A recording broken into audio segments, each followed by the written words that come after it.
วันไหนสวัสดีดอยโอเคดอยสวัสดีดอยสวัสดีโอเคแล้วไปเลยเด้อสมเสย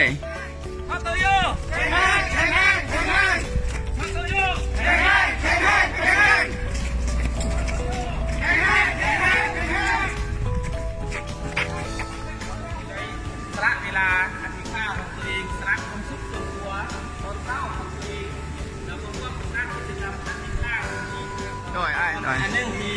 เป็นเวทีน้อยๆที่อยากแบ่งปันเนาะนักเรียนมีห้องสอนจะมีมาคุยกันในอีก5 ปี 10 ปี